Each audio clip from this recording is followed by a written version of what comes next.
Hey everybody, welcome back. Today we are going to be making a carrot cake. This is the version 2 recipe that is on your classroom page. So the original recipe came from my culinary school book, and it is a very good recipe, but it's a little more technical and a lot of the ingredients are in grams.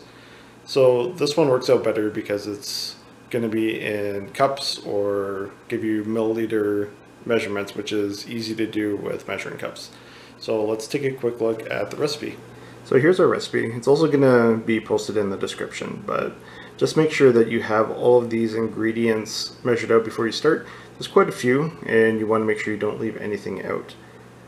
I ran out of containers a little bit, so you'll see that I'm sharing containers for a couple of the ingredients. I have all of my ingredients here ready to go. So I have my eggs, baking powder, baking soda, salt, cinnamon, nutmeg, cloves, brown sugar, flour, carrots, and oil. And I also have my two favorite cooking tools. I got my wooden spoon and I have my spatula. I'm going to be making use of both of these today. Also make sure that you have a cookie sheet, like so. So you want one of these quarter pans, and I have the silicone liners on the bottom, and that will help prevent sticking. Okay, so this comes off really easily. If you don't have the liners, you can just use parchment paper or some wax paper instead. If you think back to your quick bread theory that we went through, remember that method 3 was the cake method, and that's going to be the one that we're using now because we're making a cake.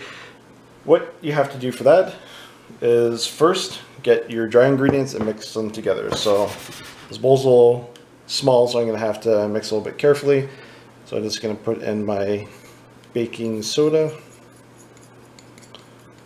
my 1/4 teaspoon of salt. This is actually 2 teaspoons of cinnamon, and that's just because I like this cake to be a little bit more cinnamony. The original recipe, I believe, only calls for 1.5 teaspoons, so if you want to add a little bit extra in, go ahead.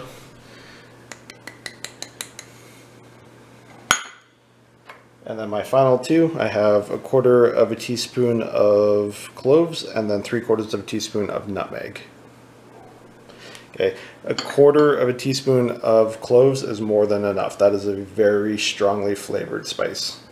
Okay, so I'm just going to use a fork here to gently mix these together. And I also have my baking powder. Almost forgot about that. Okay, so just mix that together.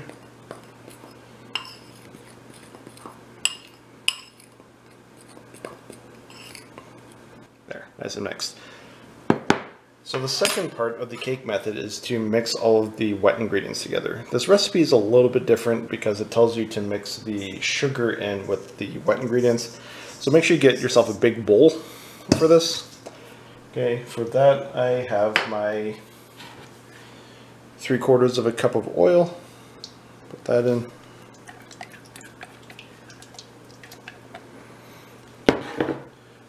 Three large eggs. And then the 1.25 cup of brown sugar. When you do the brown sugar, make sure that you press the brown sugar into the measuring cup so that it's packed in really nicely and then smooth off the top. You'll know that it worked out well because it's mostly going to keep its shape once you take it out of the measuring cup. Okay, so we'll mix that in as well. And I'm just going to use a whisk to mix this together. There's enough liquids in here that I should be able to mix that in with the sugar, no problem.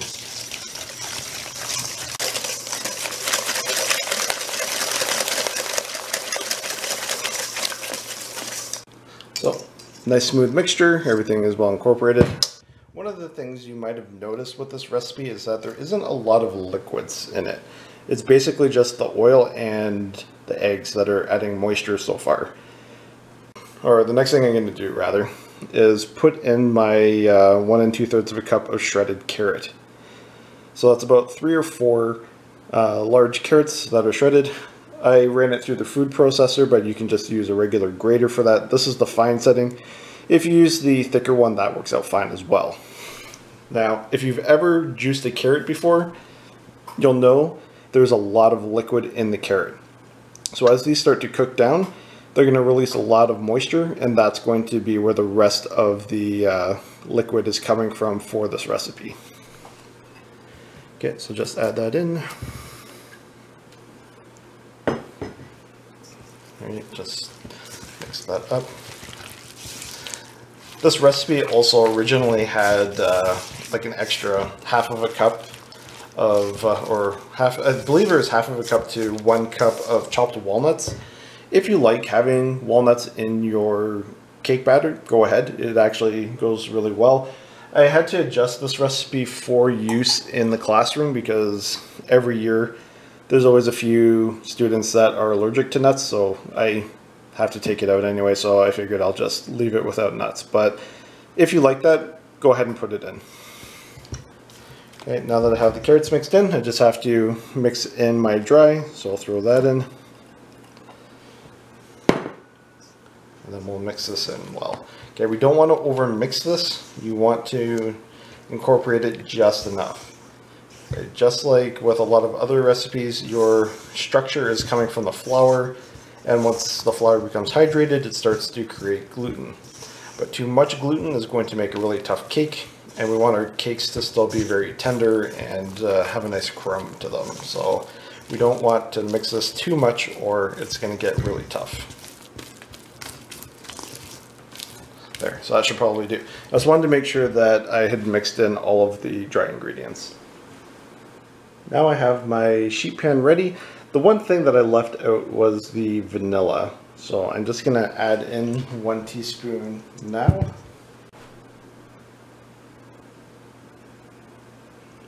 I should have added this in with the wet ingredients, but I forgot about it. Right, there we go. So there's a good reminder as to why you should have all your ingredients in the beginning.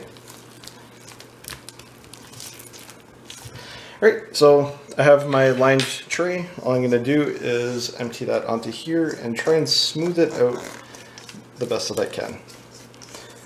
Okay. So just like with the brownies, we want to make sure that it's as even as possible so that it will bake up evenly. Otherwise, if you have thick parts, those are going to take longer to bake, and thin parts will be baking too quickly. Alright, so just spread that out. The nice thing about making this as a sheet cake is the fact that it doesn't take as long to bake. So that other recipe that is the version 1 carrot cake takes a lot longer to bake. I believe it's about 40 to 50 minutes to bake that one. This one is done in about 15 to 18 minutes.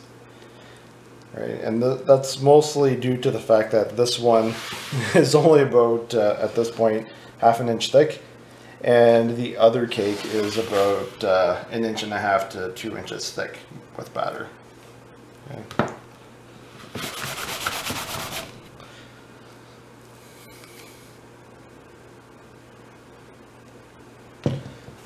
Once you have that all evened out, just put it into the oven in the middle rack to bake, and set your timer for about 15 minutes first, and then check on it. It's been 15 minutes, so let's take a look and see if this is done. So I'm just going to grab a paring knife and see if there's any batter that sticks. Alright, so came out clean both times, so nothing on there. So I feel like this is going to be good. I'm just going to let it start cooling down. Again, I have this underneath of a hot plate, so I got my piece of cork down there. You can always put a piece of, or a folded up towel or an extra oven mitt as well. You just want to make sure you don't put it directly on the counter, otherwise you're going to burn your counters. So the next step is to just wait until this has cooled down completely. We're going to let it cool down for about 5 minutes, and then I'm going to do a little inverting. So I'm going to flip it over onto a rack, then I'm going to peel off the bottom and then flip it back over so it'll cool down more effectively. It's been about 5 minutes, so what I'm going to do is work on flipping this over. So I'm going to grab a hold of this, and I'm going to use something. Here, this is just a soft piece of plastic, or yeah, plastic or rubber, and I'm just going to go around the edges to try and loosen it up. Okay, I want this to come out very easily, so just make sure it doesn't stick to the sides. Okay, so once that's done, I'm going to actually change it up a bit. I'm going to put this on top, put this on top, and then I'm just going to flip the two pans over. So this pan is still a little bit hot. I'm going to grab my other oven mitt. So just carefully grab that and flip it over. Alright, so we can get rid of this pan. And then I just want to peel this off very carefully.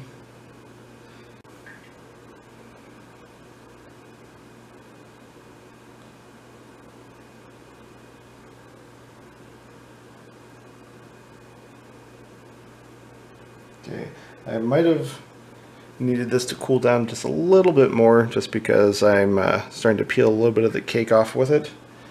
But that's okay. And then I'm just going to grab my cooling rack here, put that down, and then flip this over.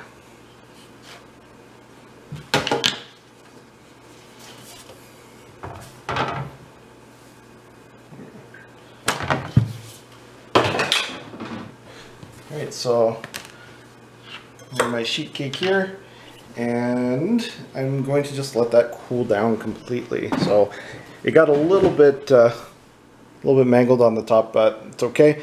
What we're going to end up doing is we're going to cut this into 3 sections. We're going to ice each section, so even though this is a little bit rough and not smooth anymore, you won't even notice when you're done with all the decorating. So while your cake is cooling down, you're going to want to get started on your icing.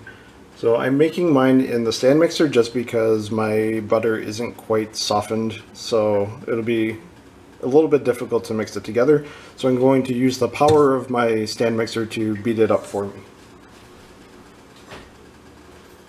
So I'll put my 3/4 of a cup of butter in there and my 2 1/4 of a cups of icing sugar.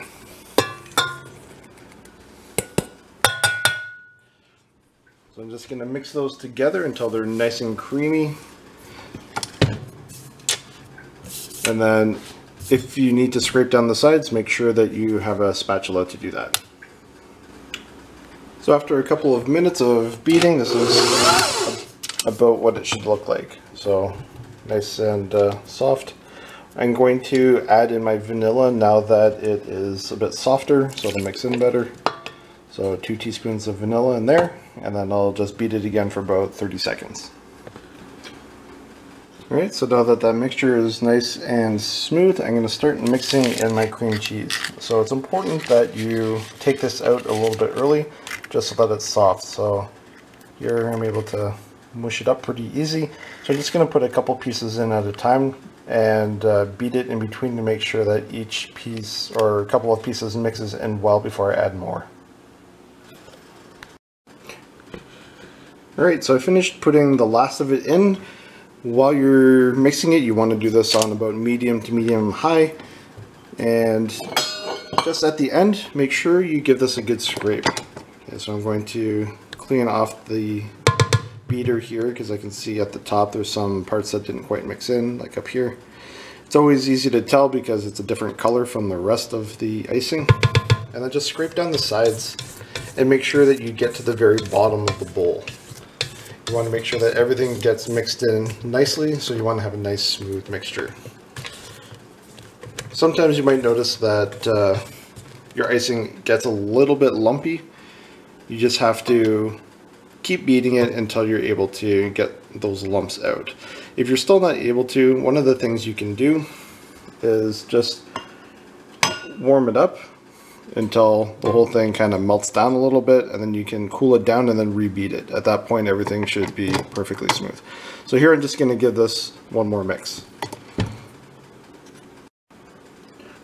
So it's been mixing for a few minutes. I'm pretty happy with how it is now. It's very smooth. So our next step is going to be to cut up the cake and then start icing the different layers. Alright, so now we're going to cut up the cake and start putting it together. So what I did is got out my tape measure and measured the length of it. So it's about 16¼ inches long. If I divide that by 3, it's roughly 5½ inches long. So I'm just going to cut it about there. So 5½ is about here. And if you don't have a tape measure and all that stuff, it's fine. Just measure it the best that you can. So you just want it to be roughly 3 equal pieces. No one's really going to notice if it's a little bit bigger or smaller.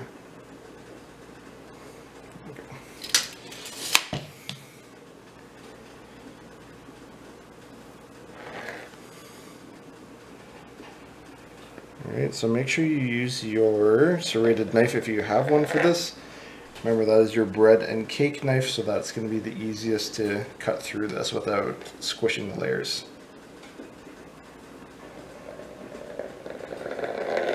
Okay, so I have my 3 pieces. So I'm going to start off, I'm going to end up putting it on this platter, so I'll just put a little bit of icing down just to hold it in place. Okay, because I'm going to be icing the layers and I don't want it moving around too much on me. Okay, so just gently put your first layer on. And this is the point where you're going to want to use some sort of tool to spread your icing on. So if you don't have one of these, so these are some different spatulas. This is just a straight one. Sometimes they call this a palette knife. This is a large offset spatula. This is a smaller one. I like the smaller one just because it's a little easier to move things around on it. But you can always just use a butter knife or whatever you have that's relatively flat.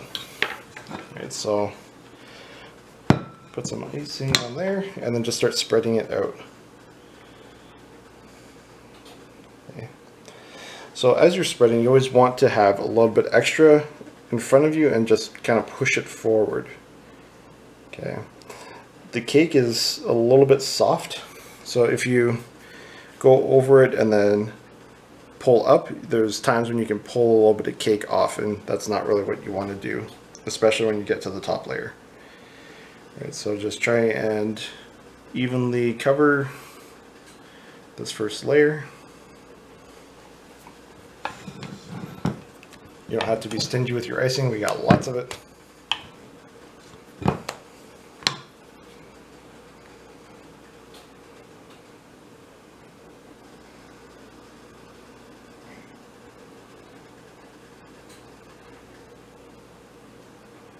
Okay, so just keep pushing it out.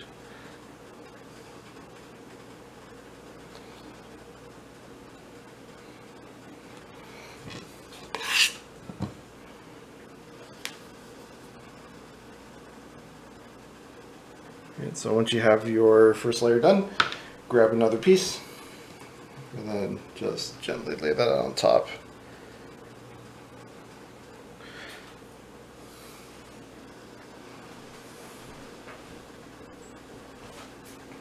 Okay, and then just repeat that process. Alright, just start off with a little pile and then start moving that around.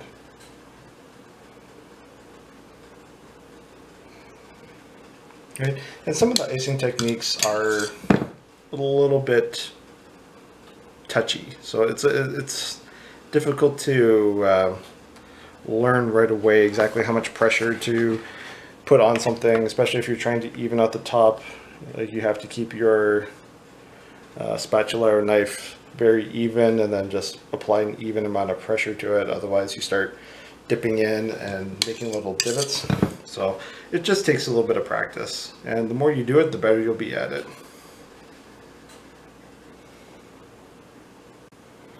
Okay, so that's layer 2, and then just get your third layer on there.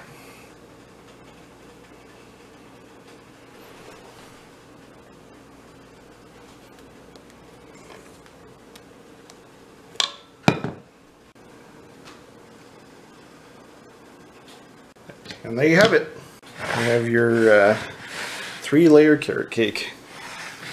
So if you wanted to, you can also ice the sides, or you could put different decorations on it if you wanted. You could, and you have a piping bag, you could start piping rosettes or shells or whatever you wanted around it. But this is just a very basic version of how you would ice it.